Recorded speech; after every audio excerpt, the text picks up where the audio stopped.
Cad Bane is here. I've been hoping he would pop up in this series, and even though he has yet to interact with Boba Fett at all, I still think he is a perfect addition to the titular character's story. So today I'm going to run through Cad Bane's history for anyone who isn't familiar with the Clone Wars or the Bad Batch, and then I'll get into how I think he will factor into the final episode of the season. In short, Cad Bane was a notorious bounty hunter that rose to prominence before the events of the prequel trilogy. He was mentored by the bounty hunter Jango Fett and would eventually come to be known as one of the best and most notorious bounty hunters in the galaxy. Over 10 years before the Clone Wars, he was hired by the Sith apprentice Darth Maul to infiltrate a black market auction for a kidnapped Jedi Padawan held by the Zrexis crime cartel.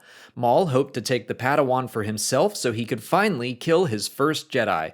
They were briefly successful, but Zrexis agents sabotaged their ship and hunted them down. Bane and the others fought off their attackers before making their escape. More than a decade later, the Clone Wars began. Jango Fett was dead, and Cad Bane had taken his place as the best of the best in the bounty hunting business. He was hired yet again by the Sith, but it was Darth Sidious this time. His task was to break into the holocron vault in the Jedi Temple to steal a specific holocron which contained a list of Force-sensitive children. He was successful and opened it by holding Ahsoka Tano hostage and forcing her master, Anakin Skywalker, into using the Force to access the memory crystal. He then used the crystal to pose as a Jedi, kidnap several Force-sensitive infants, and deliver them to Mustafar. Anakin and Ahsoka rescued the children, and Obi-Wan Kenobi and Mace Windu recovered the holocron, but Bane escaped. He was next hired by Jabba the Hutt to return to Coruscant and free the duplicitous Zero the Hutt from Republic prison. He did so by holding several senators hostage until his demands were met. Zero was delivered to the Hutts, but he escaped thanks to the help of the singer Sy Snoodles. So the Hutts hired Bane to find Zero again. But the Jedi were on the same hunt, and so Obi-Wan Kenobi and Quinlan Vos came to blows with the bounty hunter who escaped once more. His next job came from the criminal mastermind Moralo Aval, who hired Bane to allow himself to be captured and placed in Republic prison, only to break back out together. Hearing whispers that Moralo was involved in an upcoming assassination attempt on Chancellor Palpatine, the Jedi sent Obi-Wan undercover into prison to join their crew and gain more information. Moralo, Bane, and Kenobi broke out of prison, and Moralo took them all to Count Dooku, who had hired a number of assassins to kill the Chancellor. But of course, Obi-Wan thwarted the assassination attempt, and Cad Bane was captured for real this time. But Boba Fett, the clone son of his old mentor, was also imprisoned there. They concocted a plan to escape together and were successful. Bane took the younger Fett under his wing, teaching him to become a better bounty hunter. They traveled to Tatooine and rescued a kidnapped girl from Tusken Raiders together, and at some point, Boba began wearing his father's old Mandalorian armor. But Bane had ulterior motives. He wanted to train Boba to be as good as Jango, only so he could be the one to kill him and prove once and for all that Cad Bane, not a Fett, was the best bounty hunter in the galaxy. Their duel wound up being a draw. Bane's shot was powerful and direct enough to dent Boba's helmet, and Boba's shot resulted in a similar but not fatal head injury for Bane. When the Clone Wars came to an end, the Empire began to withdraw their support from Kamino and their clone army. The Kaminoans hoped to develop a new breed of clone trooper, but in order to do so, they needed either Boba Fett or Omega, who was basically Jango's clone daughter and Boba's sister. Both potential subjects were missing at the time, so Prime Minister Lama Su hired Cad Bane to track Omega down. He found her under the protection of some genetically altered clones called the Bad Batch. He outshot their leader, Hunter, and kidnapped Omega, but his delivery to the Kaminoans was thwarted by an up-and-coming bounty hunter named Fennec Shand. Omega escaped to return to the Bad Batch, and Fennec sabotaged Bane's ship, the Justifier, to buy them some time. That all happened nearly 3 decades earlier, and the Book of Boba Fett has proven to us that Cad Bane is still roaming the galaxy. So now you're all caught up in his timeline. You know he's got a history with not only Boba Fett, but also Jango Fett and Omega, the entire Fett clan, and Fennec Shand. He has had a personal history with the 2 most prominent characters in the series. Well, the 2 most prominent characters in the first 4 chapters, at least. So, how will Cad Bane factor into the rest of the season and Boba Fett's journey of reinvention?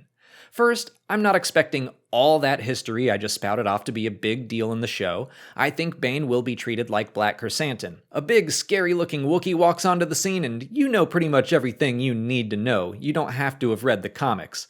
Cad Bane's introduction was similar. He walks out of the desert and outguns Cobb Vanth and his deputy. He's a bad guy gun for hire that is a force to be reckoned with. He's here to chew toothpicks and kick ass, and apparently he's all out of toothpicks. Seriously, what happened to his toothpicks? I'm hopeful that Boba Fett or Fennec might allude to a past history together, but the show doesn't need to get into the nitty-gritty details. What I think will be important is that Cad Bane is a symbol of Boba Fett's past. In fact, it's kinda like the sins of his past coming back to haunt him. Bane reminds Cobb Vanth and the audience that Boba Fett is a cold-blooded killer who worked for the Empire. Yeah, that's true. He has done some bad things. He was especially cruel in the comics. Boba Fett has been working to change and be better, but he has a bloody past. And so does Cad Bane. Honestly, it's pretty rich of him to act like Boba Fett is so terrible when he's been running around with people like the Sith for decades. But I think that's the point. Boba Fett and Cad Bane are the same. They were both considered to be the best of the best bounty hunters. They were literally equals in a duel, and no, those episodes of the Clone Wars didn't air, but I think it's safe to assume they happened. Both characters were violent, and they worked for the worst people in the galaxy for their own reputation and selfish gain.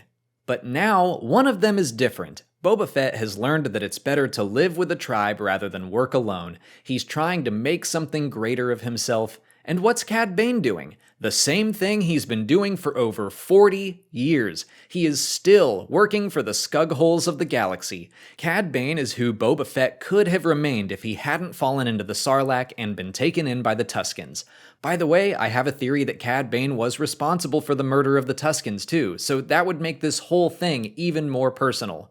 I brought this up when I first did a video about that theory, but this whole situation is very similar to the events of the Star Wars Rebels episode Twin Suns and the final duel between Maul and Obi-Wan. Maul mocks the aging Jedi saying, "Look what has become of you, a rat in the desert," and Kenobi replies, "Look what I have risen above." Obi-Wan has grown and changed, Maul hasn't. Kenobi is able to easily win that duel strictly because Maul never grew beyond the person he was back in The Phantom Menace, using the exact same move against Obi-Wan that he used to kill Qui-Gon. Boba Fett and Cad Bane's relationship is very similar, and allowing Boba Fett to defeat Cad Bane would be a symbolic victory over his past as a bounty hunter. And it would be awesome to finally have that duel between the two of them. It was first teased at Star Wars Celebration 2017 in Orlando, but those episodes weren't finished or released like I mentioned. Then we got evidence that the duel did take place in the Bad Batch, but we also got to see Cad Bane outshoot the clone Hunter. Now we've seen Bane outshoot Cobb Vanth. We've seen him in two very classic Western-style shootouts, and I love this multimedia build-up to this showdown.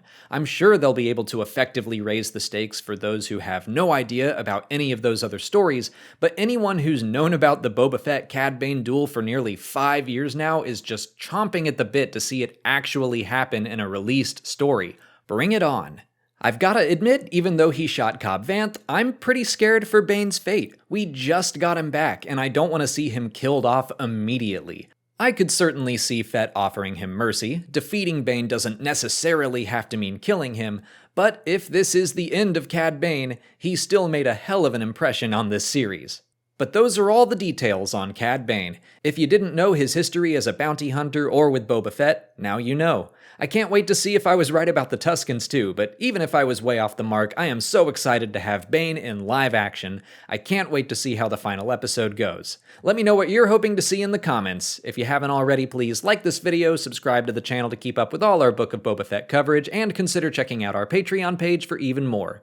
We're releasing video reactions and audio commentaries for every episode as they come out.